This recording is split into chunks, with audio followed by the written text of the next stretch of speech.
ನಮಸ್ಕಾರ ರೈತ ಬಾಂಧವರೇ, ನಾನು ರಾಘವೇಂದ್ರತ್ತ. ಇವತ್ತು ಮೆಕ್ಕೆಜೋಳ ಬೆಳೆಗಳಲ್ಲಿ ಇಳುವರಿ ಹೆಚ್ಚು ಮಾಡಲು ವಿಧಾನ ಮತ್ತು ಗೊಬ್ಬರಗಳನ್ನು ಯಾವುದು ಬಳಸ್ಕೋಬೇಕಂತೇಳಿ ಅದನ್ನು ನಾನು ನಿಮ್ಗೆ ಸ್ವಲ್ಪ ಈ ವಿಡಿಯೋದಲ್ಲಿ ತಿಳಿಸ್ಕೊಡ್ತೀನಿ. ಇನ್ನೂ ಹೆಚ್ಚಿನ ಮಾಹಿತಿ ಬೇಕಾದರೆ ನನ್ನ ವಿಡಿಯೋಗೆ ಯೂಟ್ಯೂಬ್ ಚಾನಲ್ಗೆ ನೀವು ಸಬ್ಸ್ಕ್ರೈಬ್ ಮಾಡಿ. ಈಗ ರೆಕ್ಕೆ ಬಿತ್ತು ಟೈಮ್ ಅಂತೀವಲ್ವಾ ನಾವು, ಇದು ರೆಕ್ಕೆ ಬಿತ್ತು ಟೈಮ್ ಅಂದರೆ ಇದು ಮೇಲೆ ಇದು ರೆಕ್ಕೆ ಬಿತ್ತು ಟೈಮ್ ಅಂತೀವ್ರಿ ನಾವು. ಇದು ಗಂಡು ಇರುತ್ತೆ, ಕೆಳಗಡೆ ನೀವು ನೋಡ್ಬೋದು ಇಲ್ಲಿ ಹೆಣ್ಣು ಇರುತ್ತೆ. ಇಲ್ಲಿ ಈ ಥರ ಹೆಣ್ಣು ಅಂತೀವಿ ಇದಕ್ಕೆ.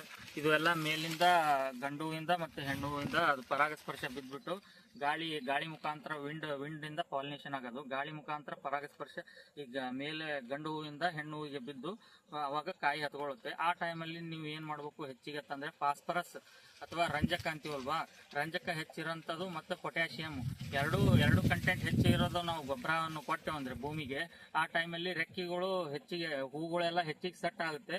ಸೆಟ್ ಆಗಿ ಆಮೇಲೆ ನಂಬರ್ ಆಫ್ ಫ್ಲವರ್ಸ್ ಕೂಡ ಹೆಚ್ಚಾಗಿ ಬರುತ್ತೆ. ರೆಕ್ಕೆ ಬಿತ್ತು ಟೈಮಲ್ಲಿ ಮಾತ್ರ ಈ ಗೊಬ್ಬರ ಬಳಸ್ಕೋಬೇಕು, ಫಾಸ್ಫರಸ್ ಮತ್ತು ಪೊಟ್ಯಾಷಿಯಮ್.